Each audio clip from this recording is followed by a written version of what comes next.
Good morning to my abnormal psychology class.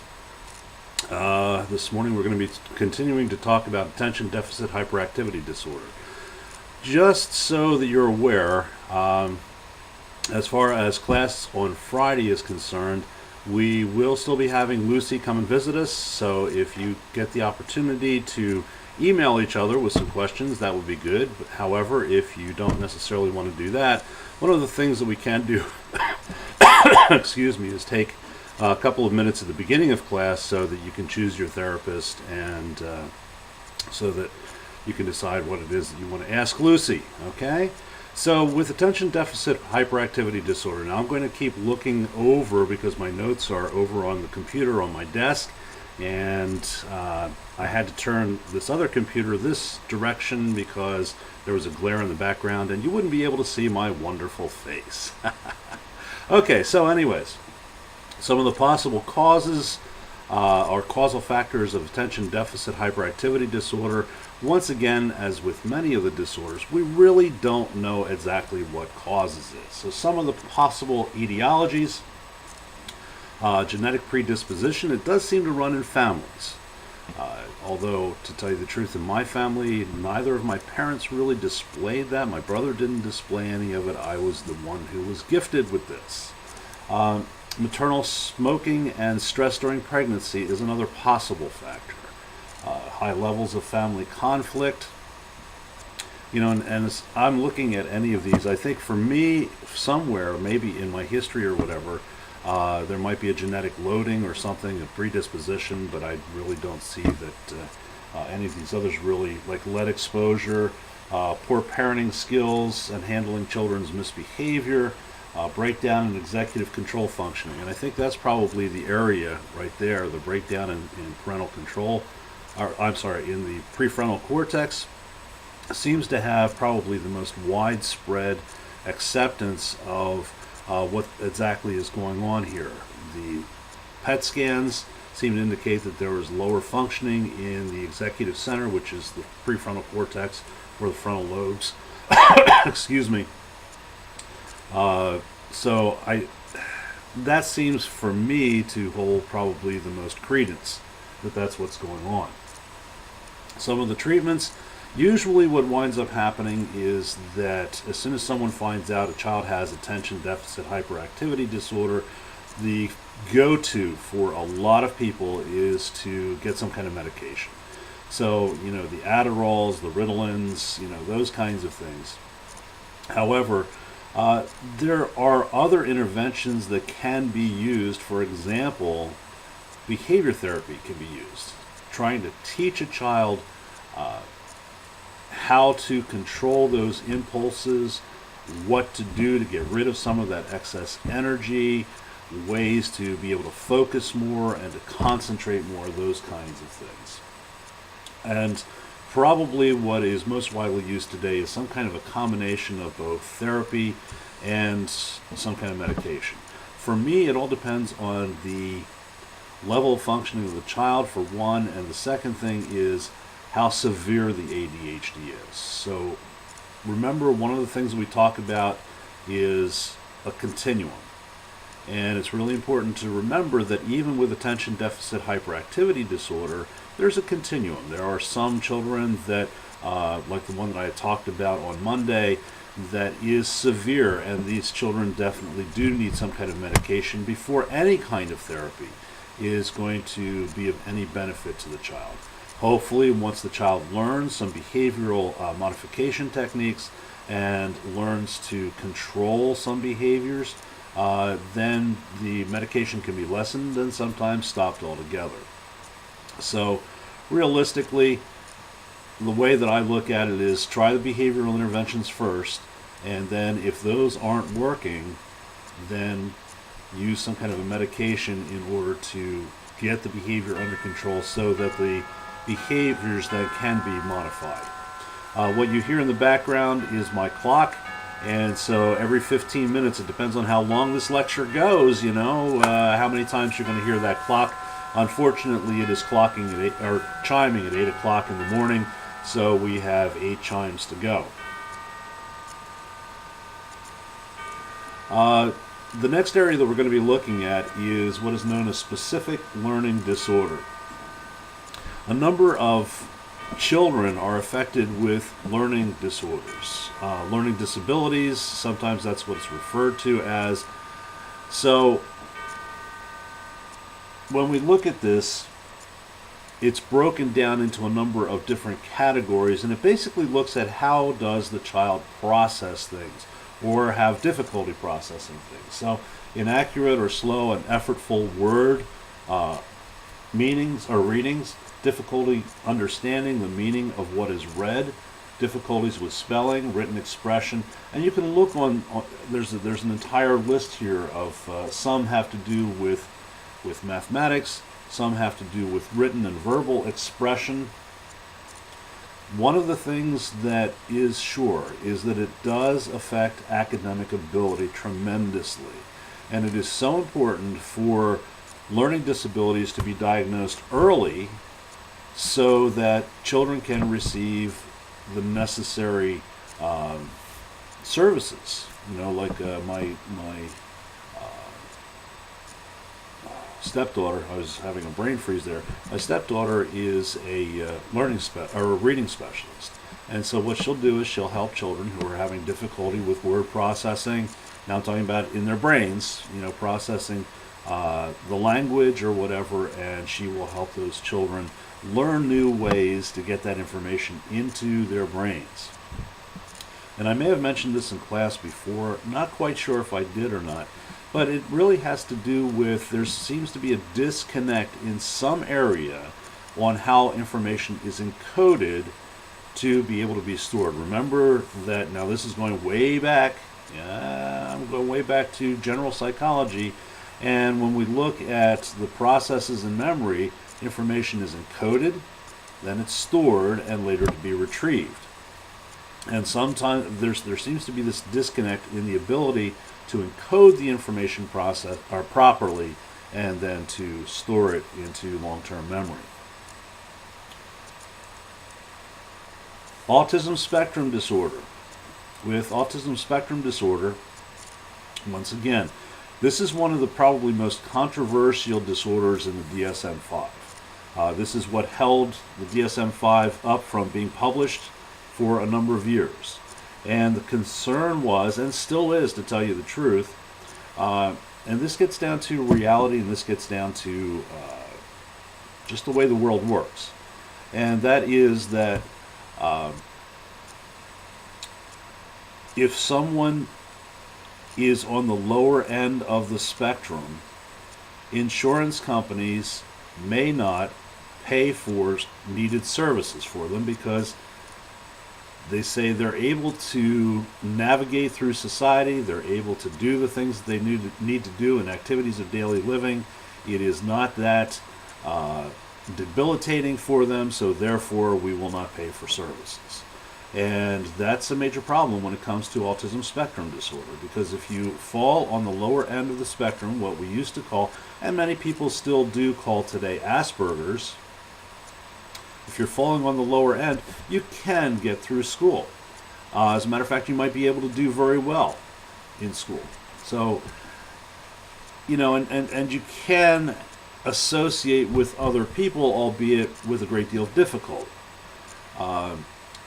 Autism spectrum disorder has a great deal to do with difficulty in relationships, in relating to other people, in verbal expression to other people, in being able to read other people's cues properly, their visual cues, their facial cues, to know exactly what's going on. So there's deficits, and the reason it was put into a spectrum is because it seems as though autism and Asperger's have these same things in common, except to a greater or lesser degree. So the deficits in social emotional reciprocity, if you look at a child with autism, they have a great deal of difficulty. Someone with Asperger's is going to have less difficulty, but there still is that deficit in being able to read other people's emotional cues, like I said before, as well as relating to them in areas outside of what is of interest to the person with Asperger's. Deficits in nonverbal communicative behaviors used for social interaction, those are the verbal cues, or nonverbal cues, I should say. Deficits in developing, maintaining, and understanding relationships, and severity is based on social communication impairments and restricted repetitive patterns of behavior. So if you look at someone who has Asperger's, they may have some repetitive behaviors, but they're not going to be nearly to the extent as the individual who has autism. So they may have certain rituals they need to go through every day. But remember something, folks, we all have rituals that we go through every day. You know, like as I'm talking to you right now, gotta have my cup of coffee. You know, and certain things that we go through in the morning, and if it doesn't quite go right, how do we feel for the rest of the day? Now begin to amp that up so that as the person who has Asperger's and then on the spectrum going up to autism, how much does that impact them? What are the repetitive behaviors? You know, those kinds of things. So autism spectrum disorder, restrictive, repetitive patterns of behaviors, interests, or activities. Sometimes they are stereotypes. Sometimes there was a little boy, they referred to him as helicopter boy, and what he would do is he would take his hands and he would, wait, I have to get in the camera frame, there we go, and keep going back and forth like this, and this was his repetitive behavior. So sometimes the use of objects, using the same objects over and over again, or having an attachment to an object that, you know, like most kids will hold a teddy bear or something for comfort, and this child may hold a hubcap, for example. Insistence on sameness, inflexible adherence to routines. Oh my gosh, if you want to see a case of something like that, look at Sheldon Cooper in The Big Bang Theory. All right, no one can sit in his spot.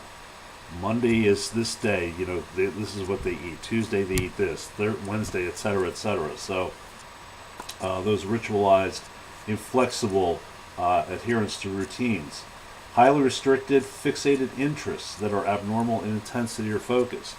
We all have things that we're interested in, you know, and so my interest is in psychology, but I'll be perfectly honest, one of the things you can see back behind me is a picture of a horse. I love horses, you know, as well as gardening, as well as any number of different interests that I have. But the individual who is on the autism spectrum disorder is going to be fixated most likely on one thing, one interest, and they'll know it extremely well. One of my friend's sons, oh, here we go, my computer started to phase out on me there. One of my friend's sons loves trains. I mean, he is totally fixated on trains. He knows everything about trains. And so if you want to know something about a specific type of locomotive, in a specific era, etc., this boy knows all of that. And I shouldn't say boy anymore because he's 23 years old. Hyper or hypo reactivity to sensory input. Sometimes you will see children who have who have autism spectrum disorder, that they may kind of shut down and they may start rocking back and forth and really kind of shut everything out, and that would be the that reactivity to sensory input, because what is thought is it's almost like they're on sensory overload, and as a result then there's too much information that's coming in and they've got to shut things out and tune things out because they can't handle all of the sensory input. For most of us, what happens is we have filters. It's referred to as habituation. There are things happening in our environment that all of a sudden we just don't notice anymore because our brain is now fixed on something else. We're attentive to something else. However, imagine if you can't tune those things out. And it's thought that that might be one of the things that's happening with someone on the autism spectrum disorder.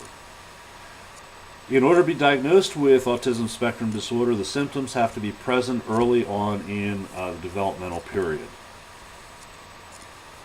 So at the upper end of the spectrum, if we're looking at autistic disorder, there's going to be a lack of responsiveness. And you'll notice this in early childhood when the child is very young, very small. there doesn't seem to be this reaction to parents. Because what happens when a parent comes into a room and the baby is just waking up from a nap or something like that, there's going to be give and take in the relationship. There's going to be reaction. The baby's going to see mommy or daddy, is going to smile. Hopefully, that's what the case is. And, there's going to be this give and take in the relationship. However, there seems to be that deficit on the upper end of the autism spectrum disorder. Language and communication problems. There's going to be a delay in spoken language. There's going to be a great deal of difficulty. And part of it, it's thought, is because the child doesn't really attend to or listen to the language of the parents, and so is not picking up on that language. Many times the response, there's a great deal of frustration that happens with children with I'm going to say autism. When I refer to autism, that's at the upper end of the spectrum. When I refer to Asperger's, that's going to be at the lower end, just to make things clear. Okay? Limited imaginative or abstract play. There's a lack of the make-believe.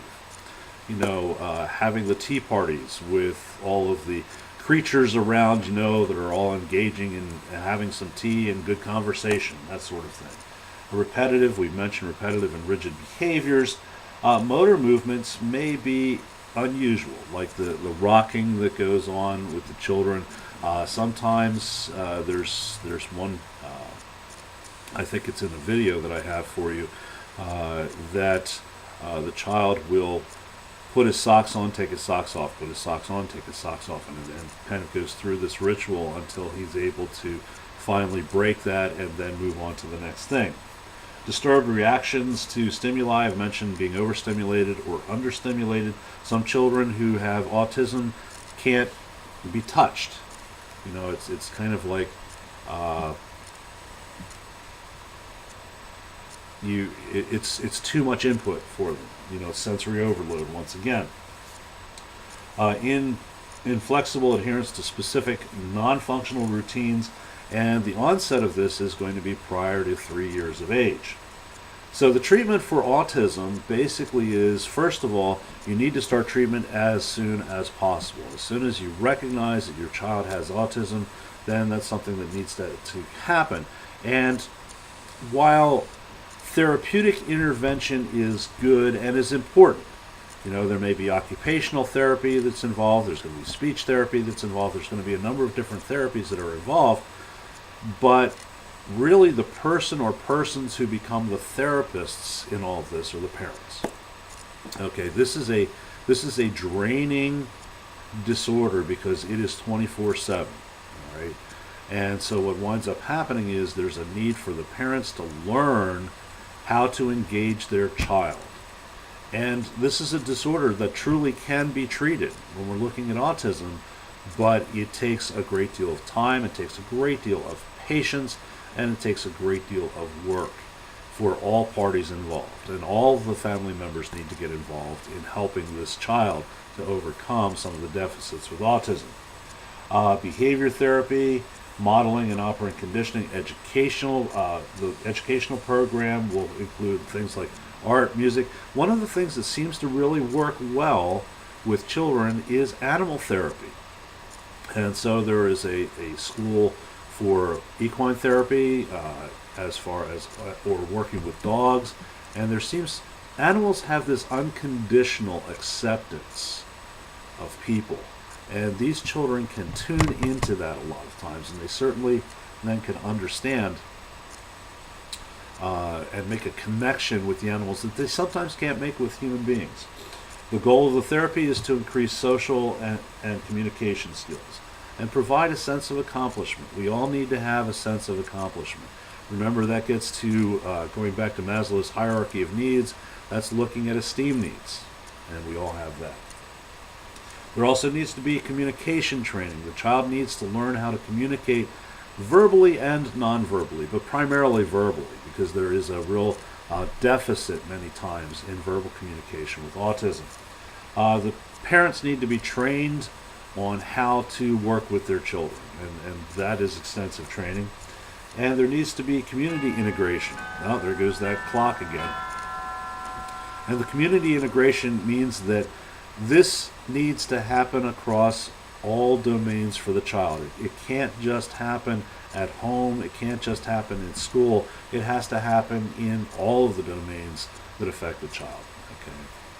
Now, Asperger's disorder, once again, now remember, these are going to be some of the same deficits, but it's going to be at the lower end of the spectrum. So when we look at Asperger's disorder, there's impairments in the ability to socialize with other people, to connect with other people.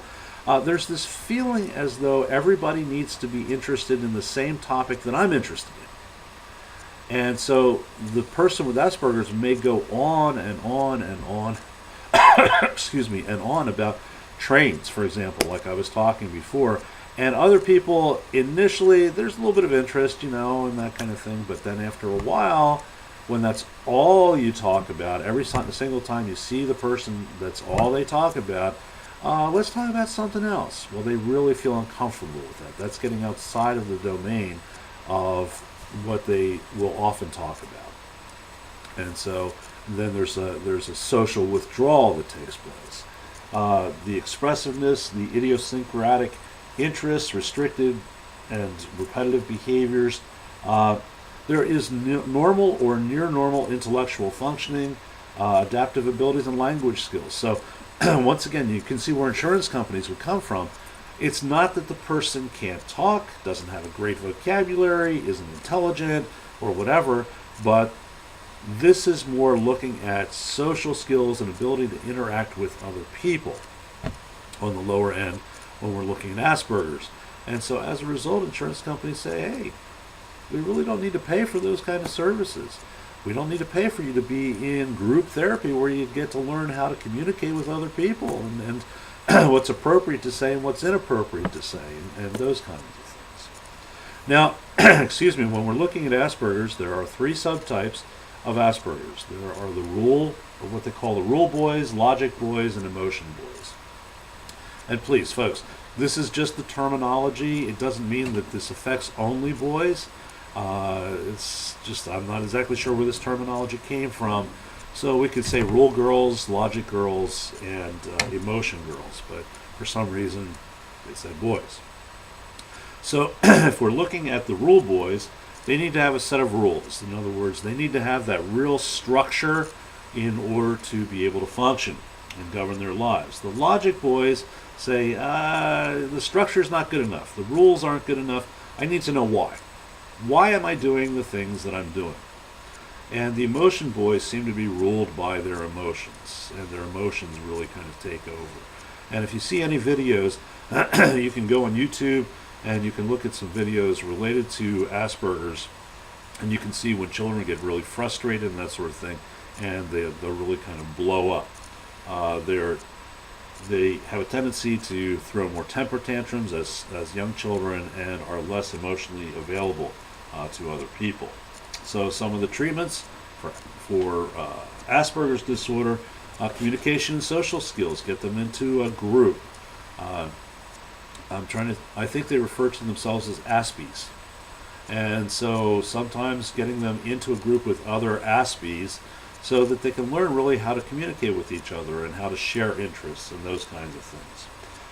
Cognitive behavior therapy. Now, medications really do not work for autism spectrum disorder. What the medications are there to do are to help with some of the side effects, like the anxiety or the hyperactivity that may be there, some of the depression, reducing the repetitive behaviors, those kinds of things. So once again, as you've probably found out in all of your research for all of your papers, that for many of the disorders, the psychological disorders, there is not a medical treatment for those disorders.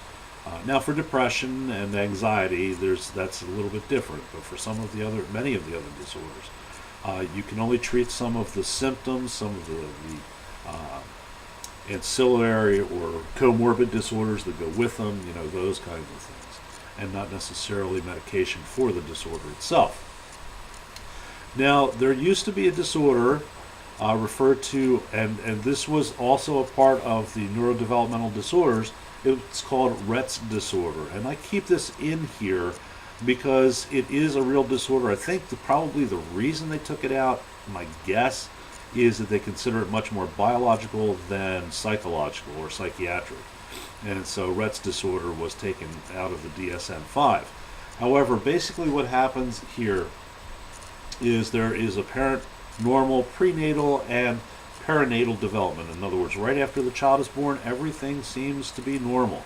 And for me, probably this is one of the more devastating neurodevelopmental disorders, because it seems for a period of time everything is going as planned, a healthy baby, happy baby, responsive, and everything else. Normal head circumference at birth. And then there seems to be a deceleration of head growth between 4 and 5 years of age. And what happens is all of the gains that were made during the first couple of years of life now start to go backwards. So the loss of previously acquired hand skills, motor skills, ability to walk, ability to self-initiate behavior, ability to feed oneself. I got to change this setting on my computer, especially for the next video that I do. Loss of social engagement early in the course, poorly coordinated gait, poorly coordinated trunk movements, and severely inhibited expressive abilities. And it goes to a point where the child is able to smile, is able to respond in some really levels almost as if they were 4 or 5 months old, as opposed to being an older child, that sort of thing. So that Rhett's disorder is really a devastating disorder. And when I get back to class on Friday, I'm going to show you 1 or 2 videos to wrap up this particular section so you can see what I'm talking about here. Now, intellectual disability. Intellectual disability in the previous DMs or DSMs had been called mental retardation. However, we have since, there's truly a negative connotation with that, and we have since changed the name to intellectual disability. There are difficulties in learning, in attention, in short-term memory, planning, and language. And depending on where they test on an IQ test is the severity of that. So we're looking at mild, moderate, severe, and profound. So the testing is going to be somewhere between 50 and 70. Between 70 and 80 on an IQ test is considered borderline range, okay? They can benefit from schooling, can support themselves as adults. And so I think there was an individual with Down syndrome who's an actor. I think he was called Corky or something like that. And so that would be someone probably in the mild range. In the moderate range now, there are more communication deficits. They can learn to care for themselves. They can do some unskilled labor, that sort of thing. But they need a great deal more monitoring and a great deal more support. And then severe, there are basic motor and communication deficits at this point, some possible neurological dysfunction. They can learn to feed themselves, and there's still motor abilities and that sort of thing, but they need a great deal more supervision, and they won't be able to like hold down a job or anything along those lines. And then finally, the profound, below 20, and these are the basic skills deficits at this point. They can do some talking, they can do some walking, some feeding of self, but it doesn't go a great deal beyond that. Okay? The biopsychosocial model, and we remember biopsychosocial is looking at 3 different pathways, causal pathways, the biological, psychological, and sociocultural.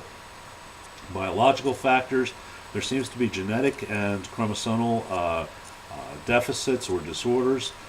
Could be infectious diseases, there could be maternal alcohol use during pregnancy, and that can result in what is known as fetal alcohol syndrome, which will greatly impact the child's ability then to flourish as a child and as an adult. There can be traumatic brain injury, some infections, possible seizure disorders, lead and mercury contamination. Also psychological, it can be comorbid with some other psychological disorders. And psychosocial factors, an impoverished home, other deficits within the home that can add to that lack of stimulating activities during childhood. And then Down syndrome, there is what is known as trisomy 21. There is an extra chromosome on the 21st chromosome, or an extra copy. And then the common physical traits are low muscle tone, small stature, upward slant of the eyes, kind of like an almond eye, single deep crease across the center of the palm. Many times there is a protruding tongue that occurs, that sort of thing. The most common type is trisomy 21. However, there are some other more rare types of Down syndrome. But the basic outcome is still the same. They can display different levels of intellectual disability. Then we look at the communication disorders.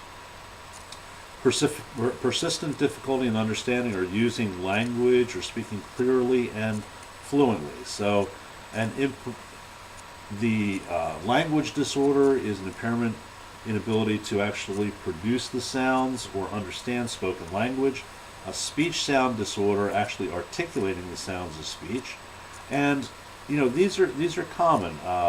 Social communication disorder is when there are other people around and difficulty in communicating with other people in their natural context, like school and home and community, and those kinds of things are in play.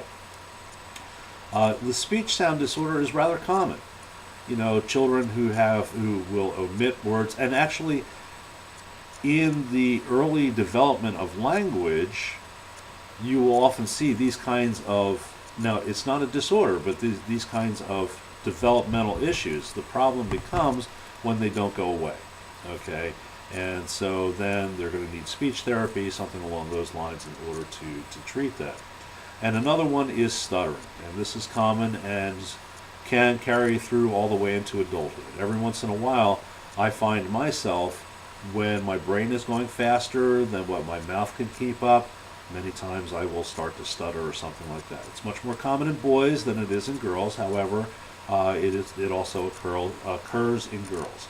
So there are a number of different types, and if you look at the PowerPoint, you can see, I'm not going to read all of those, but probably one of the most common ones is the repetition of a whole word or a part of a word, and it's like I, well, see there, and is a type of stuttering. And so what will wind up happening is, in speech therapy, they'll teach the child to slow down. Now, what's interesting is that people who stutter do not stutter when they are singing. And so it's kind of like, are we accessing a different part of our brain? Is more of our right hemisphere being used when we're singing, as opposed to our left hemisphere, which is primarily responsible for speech and language and that sort of thing. So it's interesting. And then elimination disorders. Enuresis is probably one that you're familiar with, and this is also known as bedwetting. Many times happens within stage 4 sleep. However, some people can have enuresis as well. As adults, it's less common, but as adults, inability to control the bladder, that sort of thing. Encopresis is repeatedly defecating into one's clothing, and usually the treatments for these will include medical personnel. Now, in working with children, one of the things that I did find is that when children were under a great deal of stress, encopresis and enuresis seem to be worse. Okay, and once again, these are not things that occur just because the child is sick or something along those lines, but these issues occur usually as, like I say, they're related to stress. There may be some other kind of a physical disorder that's going on. In other words, the brain isn't telling them to wake up at night, or another possibility. Oh, there goes the clock. I guess that means I should be winding down on this lecture pretty soon, because there's no give and take, and so all you're doing is listening to me, you poor students. So usually what we'll do is we'll have behavioral interventions, but they'll be in conjunction with some kind of a medical intervention. So that's it for today's lecture.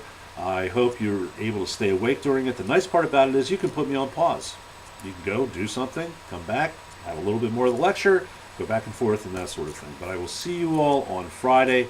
Hope you have a really great day and take care.